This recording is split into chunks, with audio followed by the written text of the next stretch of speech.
अगर आपका घर एडीए अप्रूव नहीं है तो तोड़ दिया जाएगा। किसी ने अगर अपना छज्जा बाहर निकाल दिया है तो उसको तोड़ दिया जाएगा। नगर निगम में रजिस्टर नहीं है कॉलोनी तो इलीगल है। ये सारी चीज़ें हैं। तो आज की इस वीडियो में आपके इसी डाउट को क्लियर करूंगा कि अगर आपकी प्रॉपर्टी, चाहे वो प्लॉट हो, कॉमर्शियली हो या फिर रेजिडेंशियल हो, आपका घर हो, कैसा भी हो, अगर वो एडीए अप्रूव्ड नहीं है तो क्या उसमें दिक्कत है? आने वाले टाइम पे उसे तोड़ दिया जाएगा या फिर उसके अलावा भी कुछ नई चीज़ें हैं जो कि नहीं बताई जाती हैं? तो आज की वीडियो में मैं आपको वही चीज़ें बताऊंगा। देखिए, सबसे पहली चीज़, ये आगरा की बात हो या कहीं और, आप कहीं पर भी रह रहे हो, बेसिकली मैं आपकी आगरा से रिलेटेड बात कर रहा हूँ। आगरा में एडीए चलता है, मतलब एडीए का मतलब है आगरा डेवलपमेंट अथॉरिटी। अगर आप चाहें कहीं और भी रह रहे हो, वहाँ का जो नगर निगम होगा उससे रिलेटेड आप उसको कंपेयर कर सकते हैं। तो आगरा में दो तरीके की ज़मीन होती है, ज़मीन कह लें या फिर घर। एक तो एडीए अप्रूव और दूसरा जो होता है वो है 143 अप्रूव।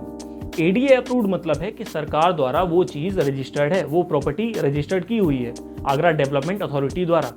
तो उसमें अगर कोई भी योजना भविष्य में निकाली जाती है, तो अगर सपोज रेलवे लाइन वहाँ पे डाली जा रही है और वो घर या फिर उस ज़मीन जो प्लॉट है वहाँ पर वो लाइन जाएगी, उससे होते हुए जाएगी, तो वहाँ पे जो मुआवजा होगा वो उस इंसान को दिया जाएगा जिसका वो ज़मीन है।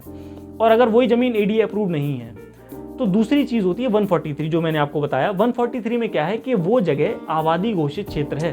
143 का मतलब ये होता है, उसका मतलब इलीगल बिल्कुल नहीं होता है।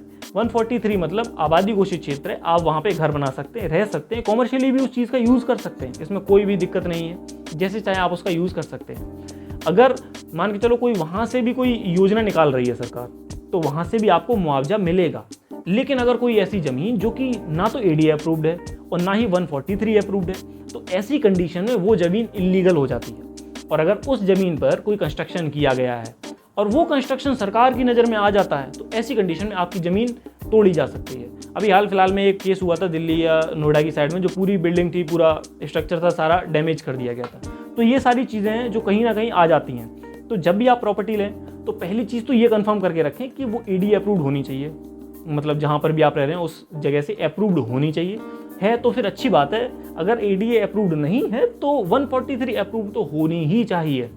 अगर वो नहीं है तो कृपया करके उस प्रॉपर्टी में हाथ बिल्कुल भी ना डालें, इसको समझदारी से रखें, वरना बाद में चल के आपको ही दिक्कत हो सकती है। आपने 50 लाख का प्लॉट ले लिया तो 50 लाख 50 दिन में समाप्त हो सकते हैं। तो इसलिए इस चीज़ को बहुत अच्छे से सोच समझ के तब काम करें।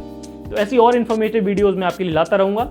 और हाँ, अगर आपके मन में कोई भी डाउट है किसी से रिलेटेड कि ये क्या चीज़ होती है, वो क्या चीज़ होती है, तो आप नीचे कमेंट में कर सकते हैं। मैं उससे रिलेटेड भी आपके लिए वीडियोस लाता रहूँगा। मिलते हैं अगली वीडियो में, तब तक के लिए थैंक यू फॉर वॉचिंग।